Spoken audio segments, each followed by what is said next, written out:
Hi everyone. Cochlear implant surgery తర్వాత auditory verbal therapy attend అవుతారు పిల్లలకి. సో, ఎప్పుడైతే మీ పిల్లలు థెరపీ అటెండ్ అవుతారో, వాళ్ళని కంటిన్యూయస్‌గా లిసనింగ్ ఎన్విరాన్మెంట్‌లో ఉంచమని చెప్తాము. అంటే చుట్టూ ఎప్పుడూ ఏదో ఒకటి వింటూ ఉండాలి అని. అది ఓన్లీ థెరపీలోనే కాదు, ఇంటి దగ్గర కూడా మంచి లిసనింగ్ ఎన్వైరన్మెంట్‌లో ఉంచమని చెప్తాము. సో, అసలు ఈ లిసనింగ్ ఎన్విరాన్మెంట్‌లో ఉంచడం అంటే ఏంటి? కంటిన్యూయస్‌గా వింటూ ఉండాలి అంటే ఎలాంటివి ఫాలో అవ్వాలి? బాగా వినిపించాలి, చుట్టూ ఉన్న లాంగ్వేజ్ అర్థం చేసుకోవాలి అంటే ఎలాంటి ఎన్విరాన్మెంట్‌లో ఉంచితే బావుంటుంది అనేది తెలుసుకుందాము.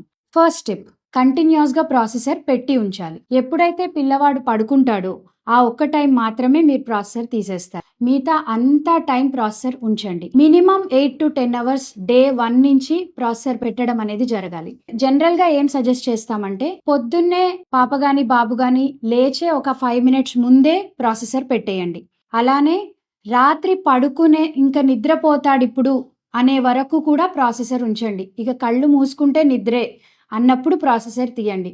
అప్పుడు కంటిన్యూస్‌గా ఫుల్ టైం తను వింటున్నట్టు. ప్రతి చిన్న సౌండ్ బ్రెయిన్‌కి అందుతుంది. స్టిమ్యులేటెడ్‌గా ఉంటుంది బ్రెయిన్ ఫర్ సౌండ్.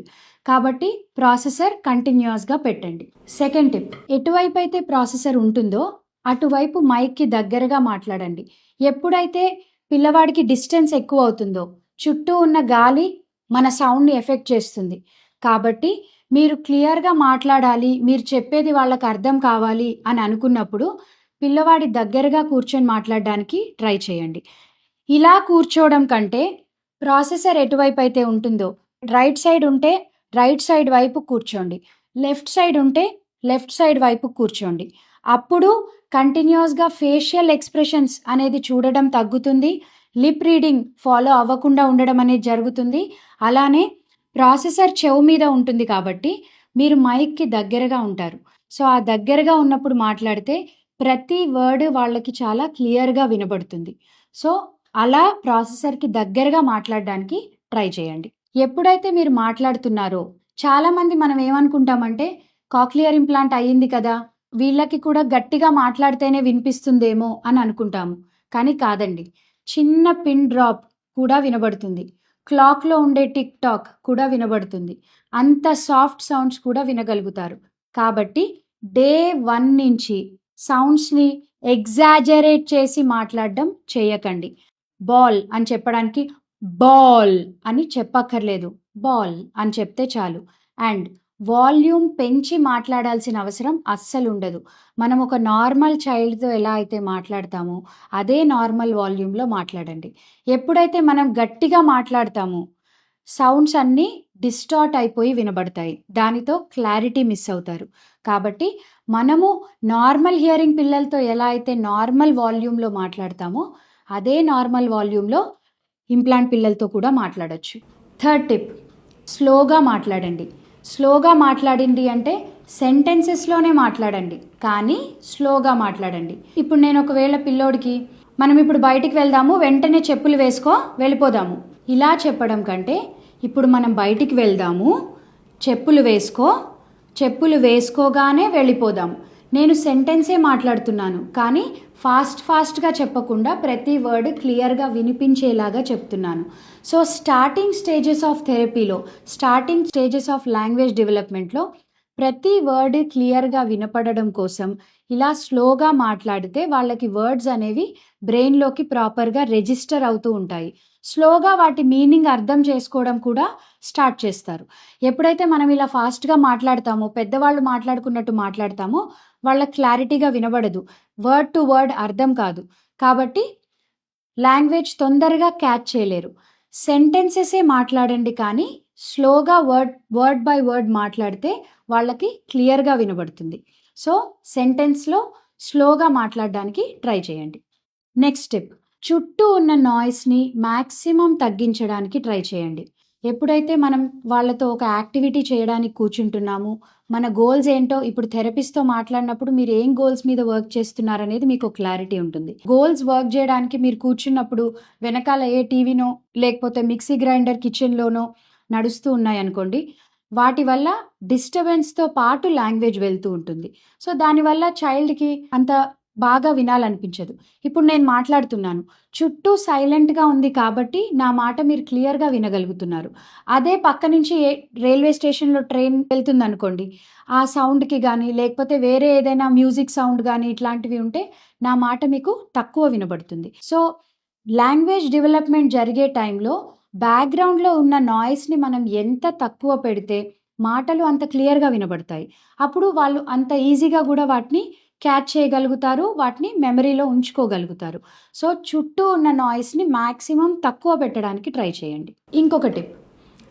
ఎప్పుడు మాట్లాడుతున్నా ఇనీషియల్ స్టేజెస్ ఆఫ్ లాంగ్వేజ్ డెవలప్‌మెంట్‌లో మాటలు రిథమిక్‌గా మాట్లాడడానికి ట్రై చేయండి.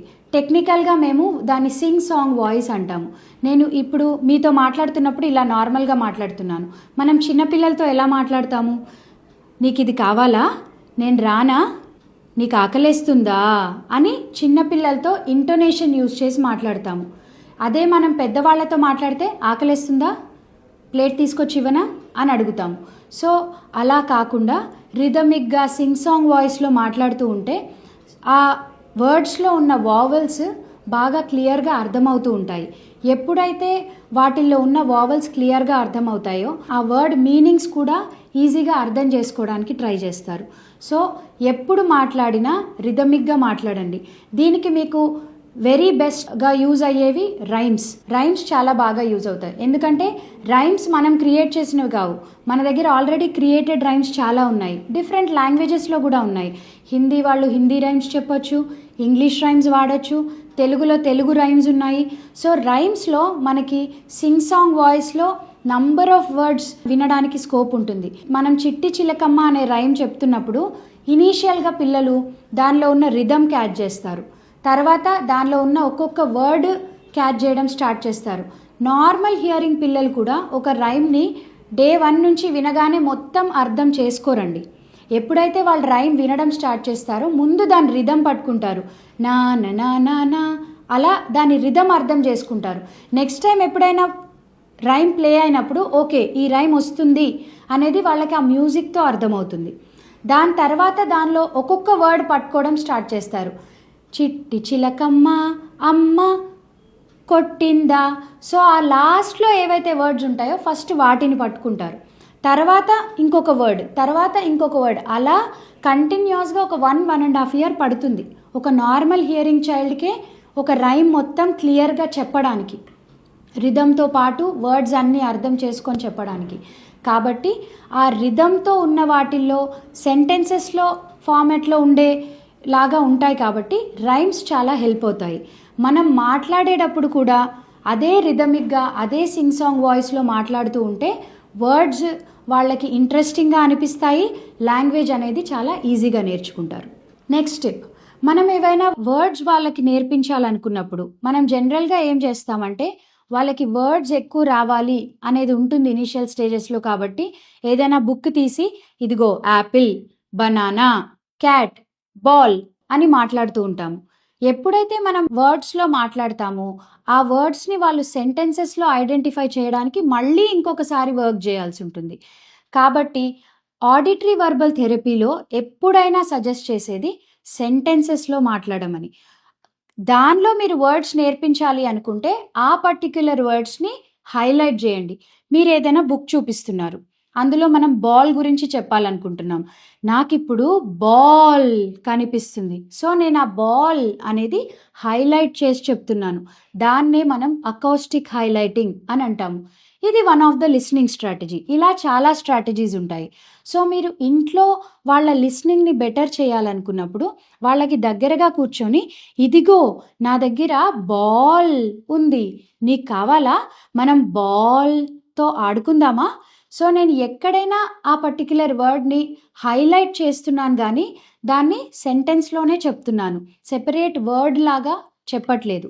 సో మీరు పాజ్ చేసుకుంటూ ఒక వర్డ్ని హైలైట్ చేసి మాట్లాడితే వాళ్ళ వర్డ్స్ని కూడా అర్థం చేసుకుంటారు. సో హైలైట్ చేస్తూ సెంటెన్సెస్ మాట్లాడండి. నెక్స్ట్ టిప్ మీకు వాళ్ళ ఎక్స్ప్రెషన్ కోసం యూజ్ అవుతుంది. ఇప్పటి వరకు నేను చెప్పిన టిప్స్ అన్నీ వాళ్ళు ఎలా వింటున్నారు అనేది చెప్తే, నేను మీకు నెక్స్ట్ చెప్పే టిప్ వాళ్ళు ఎలా వింటున్నారు అలానే వాళ్ళు మాట్లాడేటప్పుడు వాళ్ళు ఇంకొంచెం ఎక్కువ మాట్లాడడానికి మనం ఏం చేయొచ్చు అనే టిప్ కూడా ఉంటుంది. సో ఎప్పుడైతే వాళ్ళు మాట్లాడడం మొదలు పెడతారో స్టార్టింగ్లో చాలా తక్కువ మాట్లాడతారు కాబట్టి ఏంటి నాకు వినిపించలేదు అని మనం ఎప్పుడైతే ఇయర్ దగ్గర పాయింట్ చేసి చూపిస్తామో వాళ్ళు ఇంకొంచెం గట్టిగా మాట్లాడడానికి కానీ ఇంకొక 2 పదాలు ఎక్స్ట్రా మాట్లాడడానికి కానీ చూస్తారనమాట. అలానే వాళ్ళు ఏదైనా కొత్తగా వింటున్నప్పుడు రీసెంట్గా ఇంప్లాంట్ అయిన వాళ్ళు, ఇప్పుడే ఇంప్లాంట్ అయ్యి హియరింగ్ స్టార్ట్ అయిన పిల్లలతో ఉన్న వాళ్ళు ఎవరైతే ఉంటారో వాళ్ళకి మేజర్గా హియరింగ్ ఎలా ఉంది అనేది తెలియడానికి కానీ, జనరల్గా మీరు చూస్తే మ్యాప్స్ ఇంప్రూవ్ అయ్యే కొద్దీ వాళ్ళ లిస్నింగ్ ఇంప్రూవ్ అవుతూ ఉంటుంది, వాళ్ళ హియరింగ్ ఇంప్రూవ్ అవుతూ ఉంటుంది. అలా ఇంప్రూవ్ అవుతున్న కొద్దీ ఏదైనా సౌండ్కి వాళ్ళు అని ఆగిపోతే సడన్గా వెనకాల ఏదైనా గ్లాస్ పడింది, సడన్గా వాళ్ళు స్టార్టిల్ రెస్పాన్స్ ఇస్తే ఇమ్మీడియట్గా వాళ్ళకి దాన్ని చెప్పండి.